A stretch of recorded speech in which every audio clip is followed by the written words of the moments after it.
Resale flat घेताना फक्त location आणि किंमत बघत असाल तर तुम्ही मोठी चूक करताय।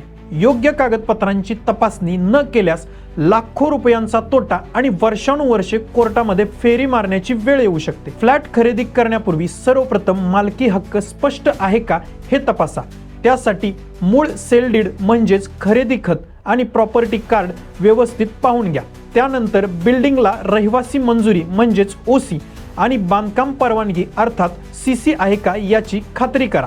सोसायटीची एनओसी आणि शेअर सर्टिफिकेट तपासणी अत्यंत महत्त्वाची आहे। तसेच प्रॉपर्टी टॅक्स थकबाकी नाही ना आणि फ्लॅटवर कोणतेही बँक कर्ज नाही ना यासाठी लोन क्लिअरन्स सर्टिफिकेट तपासा। फायर एनओसी, एन्व्हायरमेंटल एनओसी आणि पोजेशन लेटर देखील तपासणे आवश्यक आहे।